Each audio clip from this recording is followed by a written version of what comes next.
Stephen A., what if I told you James Harden would go 0 for 11 from 3 and the Rockets would still win and now be a game away from going to the NBA Finals? You would say what? I would say I would be shocked, but I see what I'm seeing right now sitting here in this arena.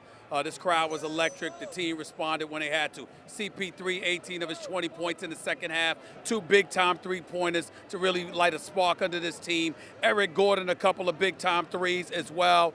James Harden was able to get to the free throw line on a couple of occasions. They got saved. Also, Kevin Durant disappeared when it counted most. I know he finished with 29, but he wasn't around when you needed him most. Steph Curry, they turned into a 2-point shooter, and for some inexplicable reason, knowing that Steve Kerr didn't make it a priority, in my estimation, or the team didn't make it a priority to get Klay Thompson the ball. He hit 8 of his 14 shots. He was the only reliable perimeter shooter Golden State had tonight, and he finished with 23 points, and somehow, some way, they couldn't find him nearly as much as they should have. They had Kevin Durant playing with his back to the basket. That's not going to cut it. Not against this team, not with their fervor, their energy, their defensive tenacity. I can't believe I'm saying that about a Mike D'Antoni team, but it's true. We're probably going to have a Game 7 because we clearly are having a Game 6 back at the Oracle with the Golden State Warriors on the brink of elimination. It's amazing. Klay Thompson was the Warriors' really best player, and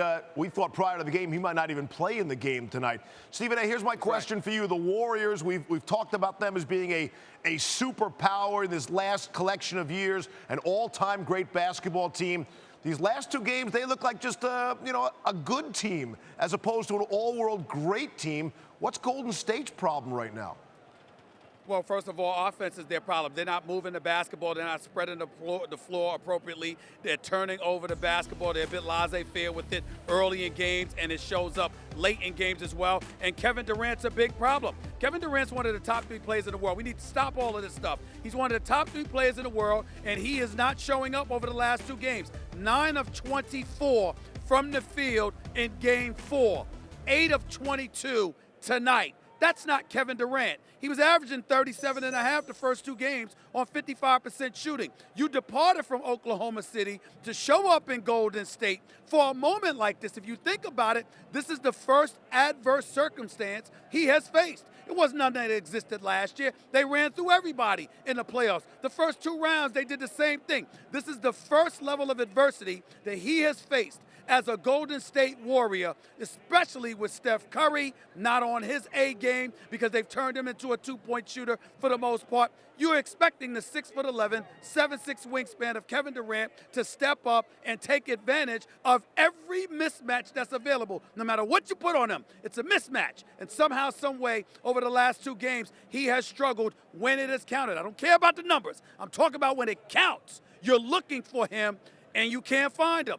That's a problem that better be alleviated quick, fast, and in a hurry because, again, the reigning defending NBA champions are 48 minutes away from getting knocked off and going home. With the win tonight by the Rockets, Stephen A., at least they have guaranteed themselves, worst-case scenario, a Game 7 at home. If Chris Paul is injured, I don't know if you have any thoughts on that. I know it just happened on the court behind you. But if he's to miss some time or can't be himself in Game 6, at least they have themselves some more time to get home for 7.